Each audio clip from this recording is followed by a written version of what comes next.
To PM Pathshala guys. आज हम लेकर आए हैं विजन आईएएस की मंथली मैगजीन, जिसमें हम करंट अफेयर्स करेंगे मार्च 2024 का। गाइस कल वीडियो नहीं आ पाई थी, थोड़ा सा हेल्थ इशू था, तो सॉरी फॉर दैट। आज हम एनवायरनमेंट सेक्शन में पहला टॉपिक करेंगे प्लास्टिक वेस्ट मैनेजमेंट। उससे पहले अगर आप चैनल पे नए हैं तो do like share and subscribe to PM पाठशाला।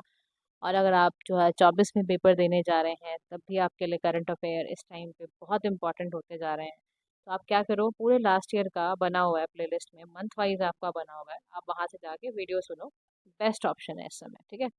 इवन जो बच्चे 2025 में जा रहे हैं, अब उनको कैसे अप्रोच करना है, क्या करना है, उसके लिए भी वो वीडियो चेक कर सकते हैं। अच्छा, अब हम देखते हैं सबसे पहला टॉपिक ही उठाते हैं अपना, प्लास्टिक वेस्ट मैनेजमेंट से रिलेटेड।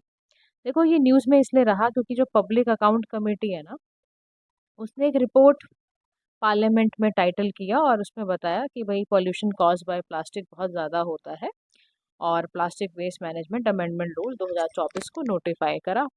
अब नोटिफाई करा गया तो ये न्यूज़ में पहली बात तो समझने की ज़रूरत है, ये इतना ज़्यादा रहा क्यों।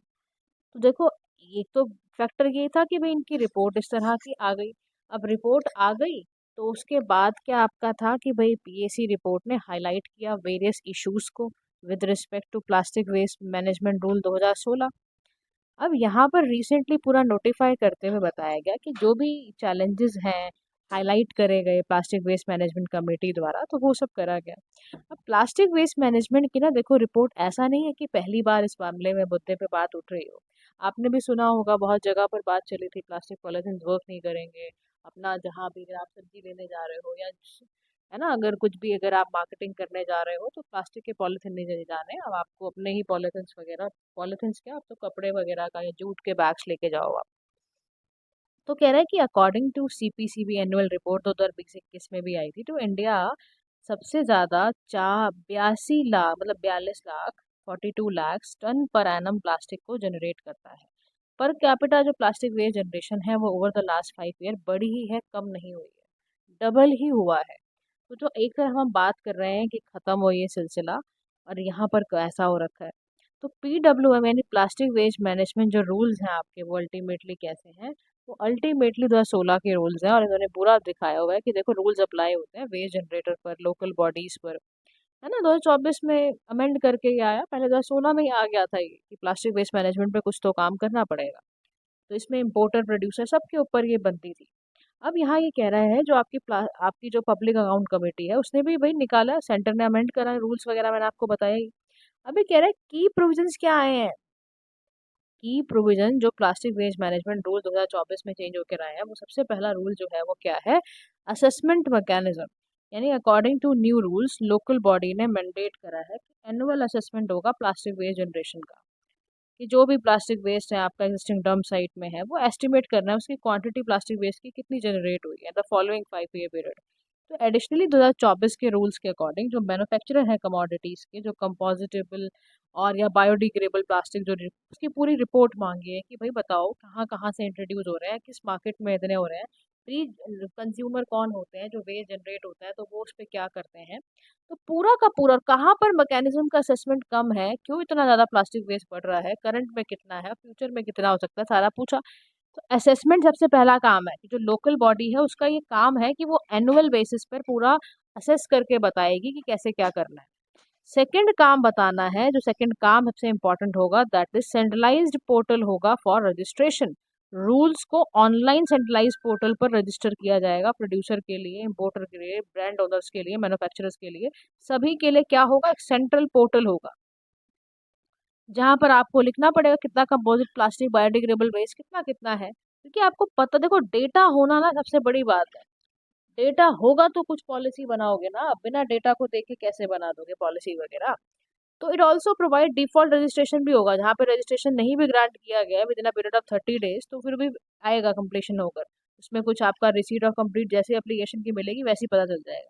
अच्छा, अर्लियर क्या होता था, जब प्लास्टिक अमेंडमेंट एक्ट जो आपका ये आया है ना, पब्लिक अकाउंट कमेटी ने अर्लियर बताया कि पॉइंट आउट किया, जो आपकी प्लास्टिक यूनिट्स होती थी ना, ये वैलिड रजिस्ट्रेशन के बिना फंक्शन करती थी, तो सीपीसीबी एसपीसीबी को पता ही नहीं चलता था।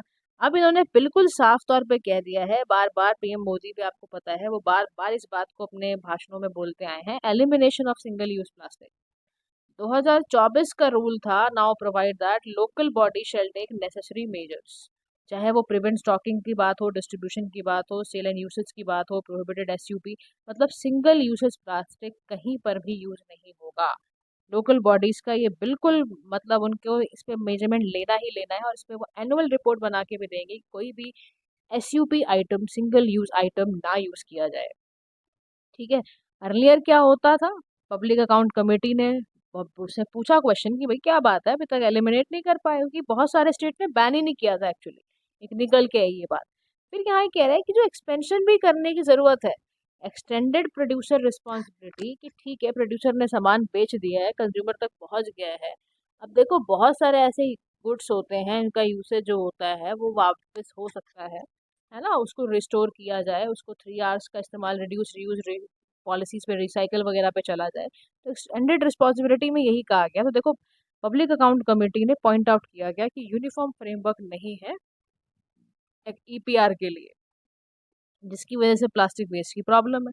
तो अब जितने भी प्रोड्यूसर हैं, इंपोर्टर हैं, ब्रांड ओनर हैं, उनको बोला गया है कि इंट्रोड्यूस करें any plastic packaging in the market shall be responsible for collection of such plastic packaging। तो क्या बोला है, जितने प्रोड्यूसर, इंपोर्टर, ब्रांड ओनर्स हैं, कि प्लास्टिक पैकेजिंग जो जो भी करते हैं, उस प्लास्टिक पैकेजिंग को कलेक्ट भी मार्केट से आपने ही करना है। This is your EPR responsibility. तो प्रोविजन और भी इसमें बढ़ाए गए हैं, चाहे कंपोजिटेबल प्लास्टिक हो, बायोडिग्रेडेबल हो, सबको कलेक्ट करना है आपको। न्यू रूल्स में ये भी रिमूव कर दिया गया है कि specific prescriptions for modalities to be develop by stakeholders, वो सब भी रिमूव करा गया है। तो आपको हर तरह का वेस्ट अब अपना वापस से संभालना है। तो एडिशनली जो लोकल सेल्फ गवर्नमेंट है वो रिस्पॉन्सिबल होगी डेवलप करना, सेटिंग करना, इंफ्रास्ट्रक्चर बनाना, सेग्रीगेट करना, प्रोसेस करना। मतलब खाली प्रोड्यूसर तक बात नहीं है, लोकल गवर्नमेंट के पास भी रिस्पॉन्सिबिलिटी आई है कि प्लास्टिक वेस्ट को सेग्रीगेट करो, कलेक्ट करो, स्टोर करो, ट्रांसपोर्ट करो, प्रोसेस करो। इन सब में आपकी भागीदारी रहेगी, बट नॉट प्रोड्यूसर। आपको लोकल बॉडीज को बोला गया कि वो एजेंसीज के साथ इंगेज करके उस पर काम करें। फिर ये कह रहा है कि जो मैन्युफैक्चरर है, प्रोड्यूसर, इंपोर्टर, ये सब जो है, ये अपना सारा काम बहुत तरीके से करेंगे और वॉलंटरीली बेसिस पर एंगेजमेंट दिखाएंगे लोकल बॉडीज के साथ। तो local bodies has also been mandated to assess plastic waste management infrastructure, कोई रिपोर्ट है एनुअली, वो सब भी ये पहुंचाएंगे। तो ऑनलाइन रिपोर्ट सबमिशन भी होगा। पब्लिक अकाउंट कमेटी ने बोला कि इनकम्प्लीट, इनवैलिडेट डेटा अगर आता है तो मिनिस्ट्री ऑफ एनवायरनमेंट उसको ध्यान से एनालाइज करे। और ये भी देखिए, देखो मैन्युफैक्चरर, इंपोर्टर क्वार्टरली बेसिस पे अपना डेटा दें। तो जो भी व्यक्ति recycling, processing of plastic waste में लगा है, वो एनुअल बेसिस पर हमें रिपोर्ट करेगा। जो भी व्यक्ति sale of plastic raw material पे बना हुआ है, एंगेज हुआ हुआ है, उसको भी यहाँ पर एनुअल बेसिस पे काम करना पड़ेगा। फिर मॉनिटरिंग की बात आई, कह रहा बेटर मॉनिटरिंग रूल्स के लिए 2024 में प्रोवाइड करा गया है कि इंस्टीट्यूशनल मैकेनिज्म भी हो, जो ये बहुत तरीके से मॉनिटर करे कि जितनी भी हमने ये लॉज, प्रिंसिपल्स, लीगल पॉलिसीज हम जो बना रहे हैं, वो आपकी ठीक ढंग से इम्प्लीमेंट हुई भी है या नहीं हुई है, और हर लेवल पे चेक हो, ताकि अकाउंटेबिलिटी, ट्रांसपेरेंसी बढ़े। समझ रहे हो आप। और भी दूसरे प्रोविजंस डाले गए हैं प्लास्टिक वेस्ट मैनेजमेंट से, जिससे कि हमारे देश का plastic waste management system effectively होता चला जाए। उसके लिए हमने सबसे पहले डेफिनेशंस ऑफ स्टेक होल्डर्स ही चेंज करा है। देखो इंपोर्टर क्या है, जो इंपोर्ट करता है गुड्स को फॉर कमर्शियल यूज। सेलर क्या होता है, सेलर का मतलब है वो व्यक्ति जो सेल करता है प्लास्टिक रॉ मटेरियल, जैसे रेजिन है, पैलेट्स हैं, इंटरमीडिएट मटेरियल्स हैं, जो प्रोड्यूस करते हैं प्लास्टिक पैकेजिंग को, है ना। एक प्रोड्यूसर होता है जो कवर करता है, मैन्युफैक्चरर, इंटरमीडिएट, मैन्यू मटेरियल, ये सब करता है।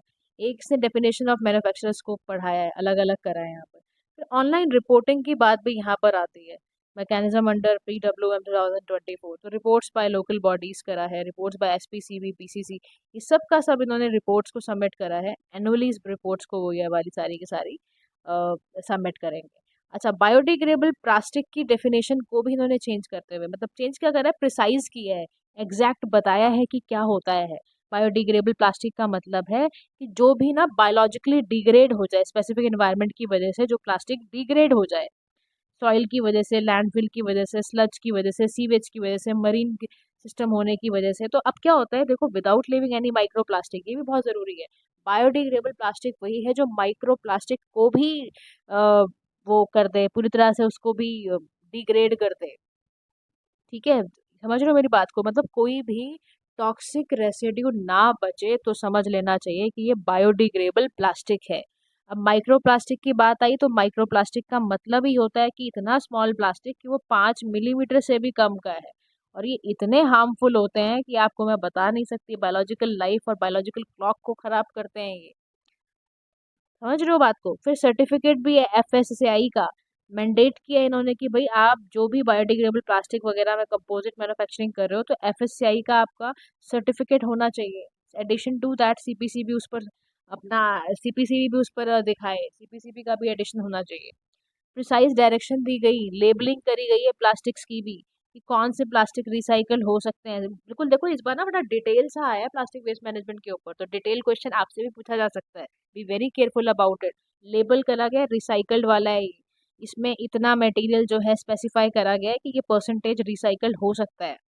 कंपोजिटेबल में भी क्या बोला गया है कि जो प्रोडक्ट है कंपोजिटेबल प्लास्टिक है उसको लेबल करा जाएगा कंपोजिटेबल ओनली अंडर इंडस्ट्रियल कंपोस्टिंग। ठीक है, फिर बायोडिग्रेडेबल में बोला गया है कि जो भी प्रोडक्ट आपके बायोडिग्रेडेबल बेस से आ रहे हैं उसको लेबल करा जाएगा biodegradable. We should also mention number of days, कितने नंबर ऑफ डेज में ये बायोडिग्रेडेबल हो जाएगा, ये भी सब कुछ मेंशन किया जाएगा। इसमें एक शब्द आया माइक्रोबीट्स। माइक्रोबीट्स का मतलब समझते हो क्या होता है? वो माइक्रोप्लास्टिक जो मैन्युफैक्चर करते समय पॉलिथीन प्लास्टिक जो होता है ना, उस तरह का लगा लो, जो आपके हेल्थ एंड ब्यूटी प्रोडक्ट्स में भी डलता है, क्लींजर टूथपेस्ट में भी डलता है, तो earlier pass through water filtration system, फिर ओशन में डाला जाता है तो उसको माइक्रो बीट्स कहते हैं। मतलब टाइप ऑफ माइक्रो प्लास्टिक ही है ये भी, लेकिन वो माइक्रो प्लास्टिक से भी बहुत छोटा छोटा होता है ये, पॉलिथीन प्लास्टिक जिसे आप कहते हो। तो कंक्लूडिंग फॉर्म में कह रहा है, देखो जी, न्यू रूल्स वेलकम स्टेप है, क्योंकि हमें सच में ये लगता है कि भाई प्लास्टिक को कर्ब करना ज़रूरी है। हमारा पूरा एम्फोसिस है कि भाई हम एक इफेक्टिव सिस्टम को लेकर आएँ और इम्प्लीमेंट करें, क्योंकि हम बहुत ज़्यादा इसमें ध्यान दे रहे हैं कि हमारा जो फ्यूचर है वो सस्टेनेबल रहे, है ना? तो ये हमारा एक वेलकम स्टेप है। बस हम इम्प्लीमेंट अगर ठीक ढंग से कर लेते हैं तो डेफिनेटली हम बहुत इम्पार कर जाएंगे इस फील्ड में भी। Now next let's come to the next topic है, that is battery waste management amendment rule 2024। Again battery, देखो लिथियम आयन बैटरी की बात करेगा, how it is playing the role in circular economy, वो भी एक इम्पॉर्टेंट पार्ट होगा। News में इसलिए रहा क्योंकि recently union ministry of environment forest and climate change ने इसकी रूल्स को रिवाइज करा है, बैटरी मैनेजमेंट रूल्स को। अब देखो बैटरी वेस्ट मैनेजमेंट की ज़रूरत क्यों है, बैटरी वेस्ट मैनेजमेंट हमारे लिए इतनी ज़रूरी क्यों होती जा रही है? उसका सबसे बड़ा पॉइंट पता है क्या है? क्योंकि हमारा जो बैटरी का यूज़ है ना, उसकी ग्रोथ बहुत ज़्यादा होती जा रही है। यानी कि जो सर्ज है utilization of electronics, electric vehicles, renewable energy system, ये सब notable rise in the demand for batteries. तो कॉरेस्पॉन्डिंग फॉर एग्जांपल की बात देखो, 2021 में जो ग्लोबल एनुअल डिमांड बैटरी की थी वो 933 गीगावाट थी। अब 2030 तक आप समझ लो 5100 हो जाएगा, ये फिगर भी तो एकदम ही बदल जाएगी, है ना? तो मतलब इतना राइज है, लाइक आप समझ लो 4 टाइम सीधा राइज करेगा। तो ये है बात। अब देखो सबसे बड़ी बात तो ग्रोथ हो रही है, दूसरा क्या है, इनफॉर्मल रिसाइकलिंग प्रैक्टिसेस है। करंटली बहुत सारा जो शेयर है लेड एसिड बैटरीज का, वो रिसाइकल किया जाता है इनफॉर्मल रिसाइकलर्स के थ्रू, जिसकी वजह से लेड का पोल्यूशन हो जाता है। इन्वायरमेंट स्टैंडर्ड्स को बिल्कुल ही आप भूल जाते हो उस समय। अब इससे पहले कि हम दूसरे टॉपिक्स की ओर बढ़ें, लिथियम आयन बैटरी का सर्कुलर इकोनॉमी पे इफेक्ट देख लो। सर्कुलर इकोनॉमी समझते होगा इसकी, उसका पूरा एक सर्कल चलता जा रहा है। जैसे देखो प्रोड्यूसर से सामान जो जाता है वो, है ना, कंज्यूमर के पास जाता है, कंज्यूमर से फिर आपका उसको मनी मिलता है प्रोड्यूसर को। मतलब we have discuss these kind of cycles. तो सर्कुलर साइकिल में लिथियम आयन बैटरीज का क्या है वो देखते हो। देखो सेल मैन्युफैक्चर हुआ, ठीक है, बैटरी मैन्युफैक्चरर के पास गया सेल, है ना, उसके बाद इसका स्पेंड बैटरीज में लगा, फिर डिसमेंटल करा गया, फिर मटेरियल एक्सट्रैक्ट हुआ, फिर सेल का इंग्रेडिएंट तैयार हुआ। तो मतलब देखो India currently does not have cell manufacturers, through a few companies are in the pipeline. India के पास आज भी अभी भी सेल मैन्युफैक्चरर नहीं है। कुछ कंपनीज कर रही हैं इस पे काम, बट अभी वो भी पाइपलाइन में है। बैटरी मैन्युफैक्चरर में देखोगे इंडिया का, तो बहुत सारे जो इंडियन प्रोड्यूसर हैं वो बैटरी मैन्युफैक्चर करते हैं और असेंबल भी करते हैं सेल को ला के। फिर स्पेंड बैटरीज का करोगे तो generated from various sources, consumer goods, electric vehicle से निकाल दिया जाता है। डिसमेंटलिंग की बात करोगे तो मैकेनिकल प्रोसेस चाहिए इसमें डिसमेंटल करने के लिए, क्रश करने के लिए, है ना। उसके बाद मटेरियल एक्सट्रैक्शन की बात है तो इसमें केमिकल प्रोसेस लगता है, लिथियम, कोबाल्ट, मैंगनीज, ये सब लगता है एक्सट्रैक्ट करने को सेल से, है ना। फिर सेल का इंग्रेडिएंट में क्या, देखो नॉन बैटरी सेक्टर्स भी इसके अंदर आएंगे, सेल इंग्रेडिएंट्स में क्या होता है कि कैथोड एक्टिव मटेरियल के थ्रू सेल जो मैन्युफैक्चर कंपनीज कर रही हैं, ये भी इसके प्लांट जो है हमने अपने देश में लगाने शुरू कर दिए। तो this is how lithium ion battery circular economy है एक तरह से। सेल मैन्युफैक्चरर होना मतलब पूरा देखो आप किस किस तरह से इस पे वर्क कर रहे हैं। अब यहाँ कह रहा है कि दूसरी बात क्या है, मैंने आपको इनफॉर्मल रिसाइकल प्रैक्टिसेस बता दिया। तीसरी बात जो बैटरी से जुड़ी हुई है दैट इज एनवायरमेंटल प्रोटेक्शन। हम बात करें ना भाई नीड क्या है, क्यों जरूरत है लेड की जो बैटरीज हैं उस पे काम करने की। भाई बैटरी जो है वो टॉक्सिक सब्सटेंसेस प्रोड्यूस करती हैं। लेड है, कैडमियम, मरकरी, क्या है ये सब सॉइल में लीचिंग प्रोवाइड करता है, वाटर को खराब करता है अगर इसको प्रॉपरली आपने डिस्पोज नहीं किया तो। फिर ये प्रमोशन कर रहा है सर्कुलर इकोनॉमी की, भाई रिसाइकलिंग होगी, रीयूजिंग होगी बैटरी की। समझ रहे हो आप, देखो सर्कुलर में इकोनॉमी के अंदर ये सब भी आता है, रिसाइकलिंग वगैरह करना भी आता है। तो यहाँ पर वो वही कह रहा है कि recycling reusing batteries contribute to closing the loop of material, जिससे आपका जो बैटरी प्रोडक्शन का फुटप्रिंट है वो कम हो और सस्टेनेबल इकोनॉमी हो जाए। फिर ह्यूमन हेल्थ की बात कर रहा है कि इम्प्रॉपर अगर हैंडलिंग होगी, डिस्पोजल होगा बैटरीज का, तो हैजार्डस केमिकल्स निकल सकते हैं, है ना। और उसके बाद आपके हेल्थ रिस्क खराब हो सकते हैं, न्यूरोलॉजिकल डैमेज है, रेस्पिरेटरी प्रॉब्लम्स है, किडनी प्रॉब्लम्स है, रिप्रोडक्टिव डिसऑर्डर्स है। तो करंट गवर्नेंस के थ्रू क्या किया गया है, बैटरी वेस्ट इंडिया में फ्रेमवर्क क्या बनाया गया है कि ministry of environment forest and climate change ने बैटरी वेस्ट मैनेजमेंट रूल 2022 को पब्लिश करा है। ताकि क्या हो, ताकि हमारा जो battery management and handling rule है वो रिप्लेस हो पाए। अब इसमें की प्रोविजंस क्या हैं। की प्रोविजन पहला है एक्सटेंडेड प्रोड्यूसर रिस्पॉन्सिबिलिटी, जहाँ पर प्रोड्यूसर जो है बैटरीज का वो ही रिस्पॉन्सिबल है कलेक्शन रिसाइकलिंग करने का। सेकंड काम है सेंट्रलाइज ऑनलाइन पोर्टल का काम है, क्योंकि वो रिफर्बिश है, जितने भी सर्टिफिकेट्स वगैरह होते हैं उसको सेंट्रलाइज्ड ऑनलाइन पोर्टल कर सकता है ना, वो पोर्टल को प्रोविजन बनाया गया है।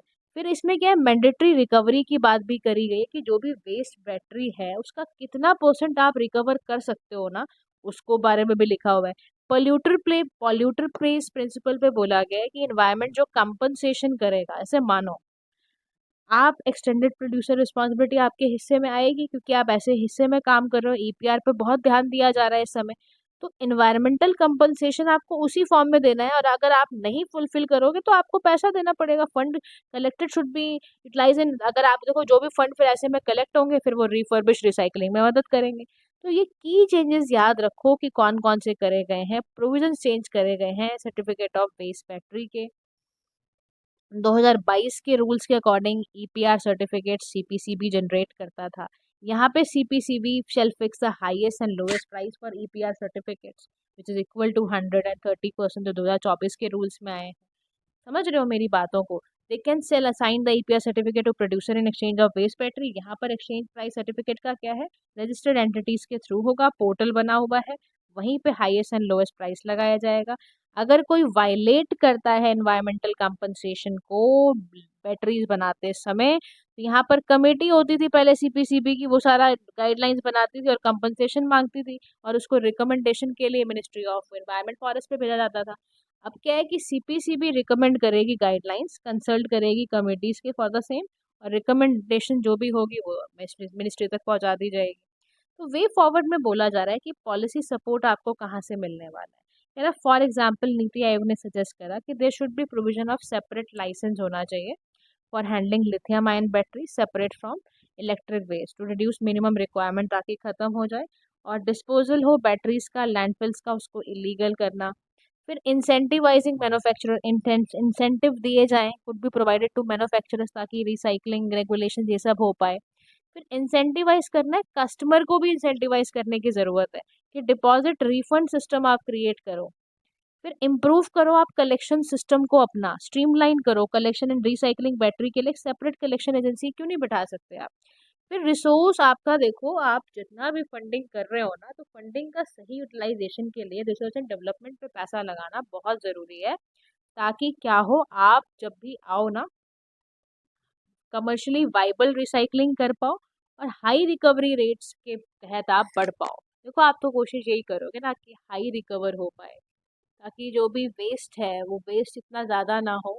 तो वेस्ट को रोकने का हमें बहुत ध्यान रखना पड़ेगा। देखो हमारे लिए नेक्स्ट चैलेंज ही यही है कि हम वेस्ट को कैसे रोक पाते हैं।